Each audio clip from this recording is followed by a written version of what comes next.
Hello, everyone, and welcome to Technically Speaking. We got a different setup today. New studio. Trying something out. As always, I'm your host, Megan, and this is John, and today's just me and John. So we're going to talk a little bit about who John is, who the face is behind the screen. Yeah, we launched the podcast a couple months ago, and we've had some great guests and a lot of fun conversations, and then we were kind of just talking, and we realized, we've never really told you who we are and our story. Yeah. And that's a lot of, what we want to bring to you guys is our perspectives. Yep. So John's going to kick us off. Tell us about you, your background. My background. Yeah, it's fun to be in this seat. So my background is varied and long. So I'll give you the TLDR version. So born and raised in Ohio, went to school in Athens. I'm a proud Bobcat of the Ohio University. Got a couple degrees there and had way too much fun. Super excited that my niece is actually going to be a freshman in Athens next year, so I'll get to go down. Once I got out of school, I joined the military. Spent 4 years on active duty in the Navy, doing logistics and supply work for the Navy. Post-Navy, I ended up kind of moving back to Columbus, got married and started my career. This was around 2006. I've been here ever since, working in large companies to hundreds of thousands of employees down to companies with just 3 people. So a little bit of everything. Sort of fallen in love with tech and tech development, and really working with people to help them understand how software or data and analytics can improve their life, their business, their processes, and hopefully their businesses grow and have a good ROI on whatever they spend with us. And that's where I've been probably the last 6 years, is in that making people happy space.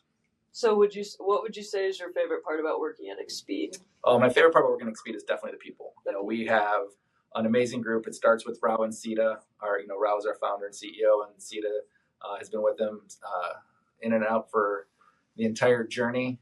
So just enjoy, spending time getting to know them. And then our team has grown. When I started 6 years ago, we were about 20 total employees around the world. And now we have 150 employees. We have projects on 4 continents. We have, definitely exceeded some of our expectations. And as I get to know, clearly at 20 people, you get to know everybody pretty well. But I'm getting to know and spend time with our folks in India. And we just hired somebody in Europe. And it's great because I feel like we all have the same values of how do we help people. And so people helping people has sort of always been Expeed's mission. Right. That's all I got for that one. And I was trying to think of another follow-up question. Yeah. No pressure, but it's just live. It's not really live, do we? Yeah, I know. It's good thing it's not live. Yeah, and I think I'll talk a little bit while you're thinking of the, and Expeed has changed. We're at kind of an influx point now, as we're no longer, a 20-person company. Super easy just to hop on a call with just about everybody. We had an all-hands call the other day, and it's we hit 100 on the count on Teams, and we knew there were still a bunch more that could join. It's just a weird sensation. And then, of course, presenting in front of 100 people is a little more intimidating than, hey, right, the 20 folks that all know me and know about my family. Yeah. But that is the exciting part. Benish and team over in India have done a great job of scaling that operations. Just opened a second office. I'm sure, you guys did a great job from a social media standpoint in publishing that. So hopefully a lot of our viewers have kind of seen that content. So yeah, we're continuing to grow. How would you say it is with working with a team that is on 4 different continents? What's the challenges and what's the pros of that? Well, the challenges are obviously time zones, and just we all don't. And then the concept of remote work. What's great, taking a positive from a negative from COVID, what's great is the tool sets that allow you to do remote work or hybrid collaborative work has tremendously improved. But the reality is still having people in a room, being able to go to a whiteboard and solution, being able to go to lunch and talk and build that familiarity, build that trust, build those relationships is a lot more difficult. I think Rao has done a great job of creating an environment where everyone's accessible. Everyone can reach out to anyone and have conversations about whatever's happening. And we're continuing to invest in tools to allow us to collaborate more. I know Praveen and team are working hard in India to really solidify that community. And then that obviously extend to us here in the United States, where we have people in both Columbus and Cleveland and Louisville. So not just both 3 areas, and then now over in Europe as well. So the challenges are truly time zone based, not being in the same room, but that also leads to opportunity, right? Mm-hmm. So We have projects now in Africa. We have projects in India. We're selling into Saudi Arabia. We're selling into Europe. We have projects in Europe. And here in the States, we're continuing to expand. So the story and the narrative is, while challenging, amazing. Right. So would you say, based on the region of each office, like, does everyone in each office work together to help out clients? Or is it like if you're in one country, you work with specific clients, and how does that work? Yeah, that's a great question. We're still, Rao's here in Columbus, and Rao is an unbelievable solutions architect, an unbelievable leader, unbelievable manager. So, and Benish and team have built a strong infrastructure in India. And so it's kind of hard to say like we're one team when we are definitely on two different continents, but we work so cohesively as a group that it's almost like they're in Dublin and we're here with a, substantial time zone difference. But there isn't like a clear delineation, like this group does this group does that. We all sort of figure out what's the best for the client, and then we deliver that. So if the answer is Venetian team lead from India and they deliver, great. But if our resources here have expertise that can assist, we'll start and lead the project from here. But we have a ton of tremendous employees in India. All right, so you've worked with numerous companies over the years. What would you say is the tech ecosystem in Columbus like? That's a great question. Having been here since 2006 and really watching it grow, especially the startup ecosystem, it's just been a tremendous opportunity to kind of be just far enough removed to watch the players play and do great things. Columbus has a couple of unicorn exits. Cover My Meds is one that we talk about a lot. We've got a couple other startups that have done tremendously well in town, and more that are growing, every day, kind of aspiring to get to that unicorn or $1 billion exit stage. I think what I like to talk about when it comes to Columbus is really a group called Tech Life Columbus, and I can't speak highly enough of Tech Life. And if you're in the Columbus area, I highly recommend you find Tech Life's website, and we can link to it, as well as join them for their events. But it's become a central hub for not just startups, but for the tech ecosystem to really get together, share ideas. And in the Navy, there's a saying that a rising tide lifts all boats. It's the same thing as the Cover My Meds and as the Gift Healths and as the Callows, they raise and grow. Everybody gets the benefit from that. And it's just a tremendously supportive group, great leadership that's always been, again, how do you build a community in Columbus, not just a business? And that's been amazing. There are a lot of opportunities as well to volunteer and kind of get involved in the area. And I think people often miss that. Some of my best friends that I've made and best connects have been through volunteering for the American Cancer Society and riding a bicycle. It sounds crazy and dumb, but that's kind of how Columbus operates as well. It's it's kind of unique in the sense that you figure out what you like, and there's other people in the Columbus area that like the same things, and you just find out how to do it with them, and then you get to build relationships and build that trust, and then ultimately support each other. So with that, how would you say is one way you go about maintaining those relationships? Because it's one thing to meet these people at these places, but how do you keep those relationships going? Yeah, and that's hard. And post-COVID, COVID obviously knocked a lot of us kind of out from networking. You couldn't just go. But I have joked with my friends who are watching this, that I drink coffee for a living as I grab my coffee mug. I am a Chevy truck legend for those of you that want to zoom in. But it's being present. I can't enforce that enough, or can't recommend that enough. It's being there and being there to support your friends, and because they end up becoming friends. They're not just prospects, or they're not just people that you can get a benefit out of. We do a lot of breakfasts, do a lot of bike riding. Friends and I go hiking and backpacking because those are things that are common, that we're passionate about. But being present at events, going to the weekly meetups, going to the big conferences that we hold, and supporting the Columbus folks that are putting those on. Data Connect conference is a perfect example. The team behind that with Women Analytics have built a tremendous, valuable conference that's here in Columbus. How do we continue to lean in and support that? Because as they grow, then Columbus grows, and then ultimately, if we provide value to the people that are there, it'll be a positive benefit for us. But a lot of coffee, a lot of lunches. We're going to start doing more golfing. Leanne, our producer / BDR, Leanne is in the room. We're going to be doing some golfing. She tells me she's a scratch golfer, so I'm excited to have her carry us in a lot of tournaments. So does that mean we're going to do some private training of golf? Or? Correct. So we definitely need to hit the range / Top Golf and have some fun Top Golf events. I am in. All right, you're in charge of marketing, so this should be pretty easy to pull off. If you say yeah, it's done. Technically speaking, we'll be coming to you live from Top Golf one day. Yes.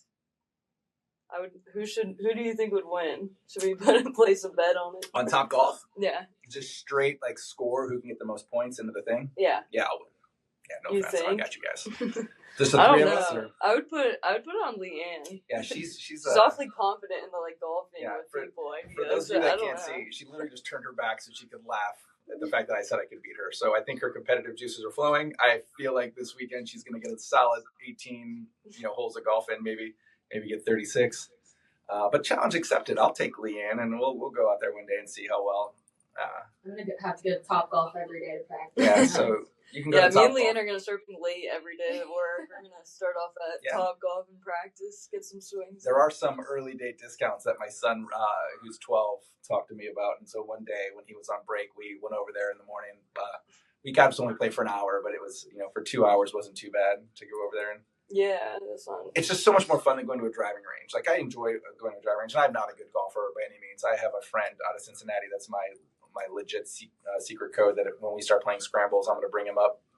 He was a golf pro, and now he's in HR and recruiting, so he knows that I'm going to use his golf skills to my advantage.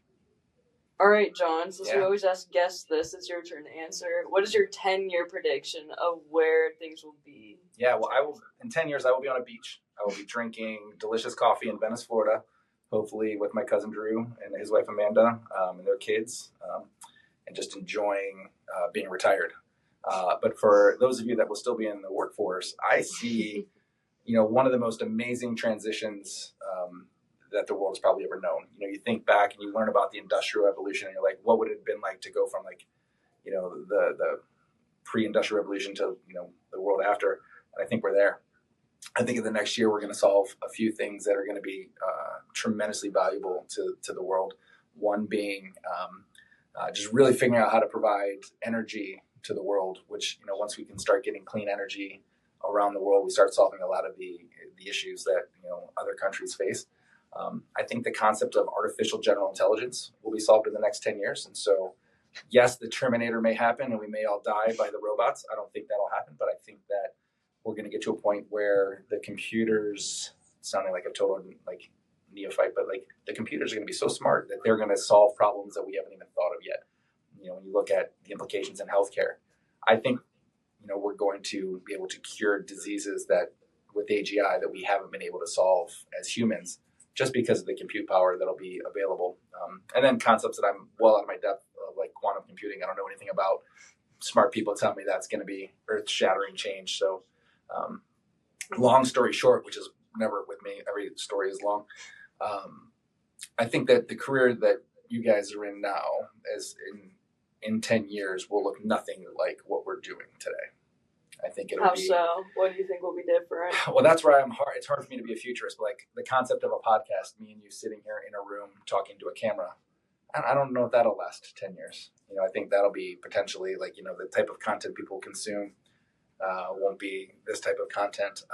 From a work standpoint, I think we're all going to have an AI agent assistant, whether, Apple launched their iPhone version that just knows us better than we know us and can predict and do,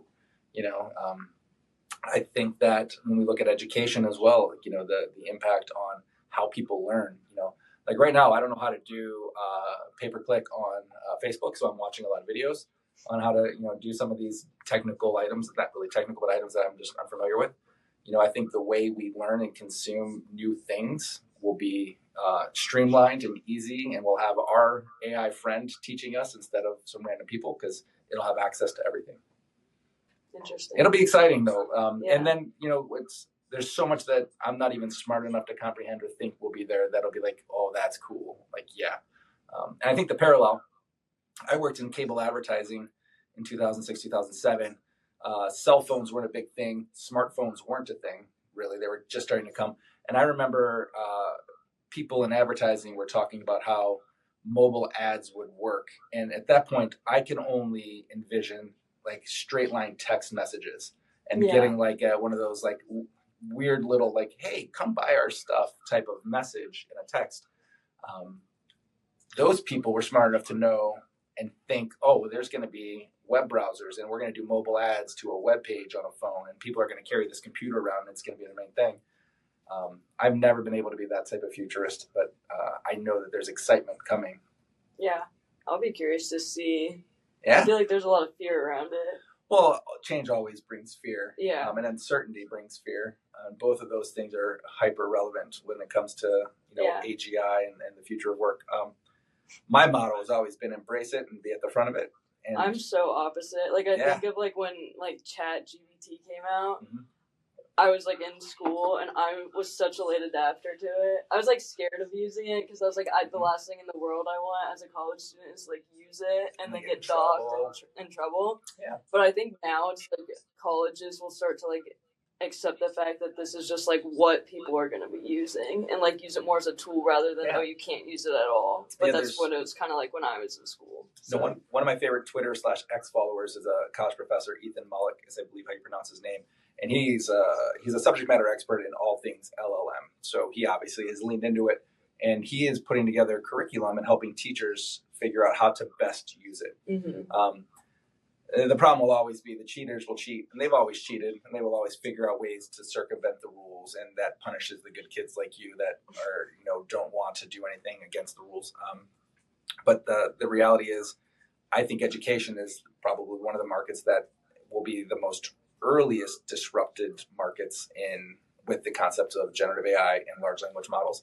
More so, professors are going to be able to interact and provide information to what I refer to as like my body double that can then explain to me what the professor wants. Because, my kids, I have a 14-year-old daughter and a 12-year-old son. They are polar opposites when it comes to how they learn and how they consume. So imagine being a professor with a classroom of 80 people in college and trying to figure out how do I convey a message with learning points to that diverse of a group. Mm-hmm. Well, if they say, here are the 15 objectives I want to have, and then the John bot gets to say, okay, hey, John, here's how I'm going to explain that to you. And then the Megan bot says, all right, Megan, here you go. Yeah. And it's able to tailor our lessons based off of how we consume and how we learn. We're gonna just a tremendous increase in retainment and knowledge. And then it's just boom, access to information. I'll be curious to see how, how does it know what kind of a learner you are? Or is that still something we don't know yet? Yeah. Because I don't even think I know what kind of learner I am to this day. I think who we are as a learner changes over time. So in my dream world, and again, this is me dreaming more than anything, this what I call the John bot starts with you in kindergarten. And it goes through and it's constantly learning. It's seeing what you like. It knows, hey, John's interested in biking and cycling and whitewater sports. Yeah. So let's talk about that stuff in the math problem. I'd be curious to see if that actually was a thing. Like, I don't know why that just made me think of like the Meg movie, like the Meg robot. Do you know what I'm talking about? Don't. I have to go. I don't know if I'm like making this up. I didn't even see the movie, but I just like I'm always on TikTok, so like see clips over time. But I think that thing like grew up with like the kid or something, and it's like a scary like tech bot or something. I could be so off. Yeah, no, we'll go with it. It's true. Yeah, as far as Let me guess, the bot ended up killing. But I don't know. That was the first thing I thought of because everyone always makes fun of the fact that it's like Megan or something. Oh, that's what it's called, Megan, and like the movie Megan. I have heard of the movie. I haven't watched it. Yeah, I haven't watched it either. And again, everything positive can be deemed scary based off your perspective. But we're just gonna have so much access to knowledge. We look back. So I'm a little bit older. We joke about that every day. You guys don't know what it's like to have to go to a library and literally go through a card catalog, pull out cards, and then write on a small note card, hey, here's the reference data, to then create a sheet at the end of a report called a bibliography or something, right? Like, that's how we used to have to do research. Our access to knowledge when I was growing up was so small compared to now. And I think the relationship between small to now is going to be the same relationship between now and what AGI will bring to us. And so you guys are going to have access to more knowledge, more answers, putting out tough questions and getting back accurate answers immediately to things. And that's just going to transform the world. Yeah. Well, I guess we'll have to see. Yeah, we'll have to wait and see. And again, in 10 years, so let's mark the calendar. Today is August 1st, 2024, here in Columbus, Ohio. In 10 years, we'll reconnect and do a recap I'll be in Venice though, connecting via some probably drone camera that just flies in front of me when my instead of a phone, I have a little drone. Or maybe like the John bot and like John the Megan bot. We'll discuss it. Yeah. I've actually, so there are tools out now where we actually created a John bot. I don't know if I shared it with you. We were testing it out. It was amazing. I recorded less than 3 minutes of audio and video on my laptop camera, so nothing great. And it fooled my friend, Dr. Kevin Croxall. I sent him a quick video snip, and he's very critical of this because he's a data scientist by trade, and correctly critical, appropriately critical. And he was like, wow. To the point where he then took the bot and wrote a script of inappropriate things and had me saying inappropriate things, and the bot then got deleted. Well, that's why I'm a little How do you know I'm scared real of that now? stuff. Maybe I'm not real. Maybe this is the same. Are we I know. real? Maybe in the future, instead of actually filming the podcast, it'll just be like a pre-recorded thing of us, and then like we'll put like the voiceover of it. Yeah, I agree with that, and I don't think we're far off, and to the point where like, as for SaaS Logic, one of the products that we have in market with Expeed, we're looking and we're experimenting and doing research around instead of a chat bot, which everyone's comfortable with now, and they know you can go and type in, having it actually be a avatar of me or Leanne, maybe, to just make her give me that look again, that is there to interact. So a person asks a question via chat, and then it's me and my voice responding with the answer, even though I'm clearly not there. And I think that type of interaction of, again, I think that builds a little bit more trust. I think it builds a little bit more connection with people. I do think there's a, concept of uncanny valley that we have to consider, which is basically people get weirded out if they think it's a human, but it's not. Yeah. So, there's some growth to get to there, but I see that being how customer support's handled in the next probably year or two. Little avatars of humans answering questions using large language models and whatnot to execute it. All right, Leanne. We're going to have you ask some rapid fire questions, and John is going to be challenged to keeping it short today. All right, I'm ready. We'll see. All right, go. All right. If you could only eat one food for the rest of your life, what would it be? Gummy bears. Okay. What's your least favorite chore to do around the house? Mowing the lawn. Okay. / weeding. Yard work. Yeah, that's horrible. Yeah, no. What's the first thing that you do when you get home from work? Ooh. So I put my bag away, but that's probably too cheesy. Honestly, there's usually my somebody in the living room. I just go over and give a hug when I get home. Sweet. Yeah. Okay, 2 more. What app would you say that you use the most on your phone? Twitter /X. Oh, okay. And then, obviously, your favorite podcast is Technically Speaking. But are there any other podcasts that you like to listen to? Yeah. So in my spare time, I try to just relax and release, and so I watch a lot of what's called Kill Tony. It's a comedy podcast released every Monday on the YouTube. I'm a big fan. Tony Hinchcliffe is an Ohio guy. This is no longer a short answer, but he's hilarious, and he basically allows up-and-coming comedians 1 minute of uninterrupted time to do a bit, and if they're funny, they can literally launch their career because hundreds of thousands of people watch it live every Monday, and millions of people watch it every week. And he pulls names out of a bucket, and if your name gets pulled out, you get to perform a minute. So I'm a big fan of the Kill Tony podcast. Interesting. How long are the episodes? Between 2 and 3 hours. Some of them go on pretty long, but I promise you will laugh for most of it because some of the comedians are horrible. And then Tony Hinchcliffe is very good at roasting and has a very biting sense of humor, and I enjoy that. I have to give it a listen. Yeah. That's all my questions. Now I All can right. only answer them. Yeah, you got I to get know. ready. I know. I wanted you to answer it too. Yeah, we'll save those. So again, I think we're at the end. So thank you all for joining. Hope you got to know me a little bit more. Hopefully that provides a little context or perspective from some of the questions that we end up asking during our sessions and interviews with other people. We are going to bring you back to the chair, and we're going to have the same session where I'll interview Megan. We'll get to know her a little bit more. And then obviously our third co-host that pops in when things get busy, Leanne, we'll bring and get her out here as well. But thank you for joining us on this week's Technically Speaking. As usual, if you have questions, comments, thoughts, please give them to us. All of our contact information is down below. You can find us on YouTube, Spotify. Are we on any of the other ones yet? Not yet. Not yet. We're getting close. Soon. Yeah, soon. Yeah, and then Technically Speaking, expeed@gmail.com is our email address. Again, we love hearing from you guys. It's amazing as our community continues to build and grow. Other than that, I think I'm done for the day. Like literally done for the day. Yeah, lucky you. Lucky me. All right, everyone. Thank you so much for joining. Any last words? We'll see you next week. We'll see you next week. Thanks, everybody.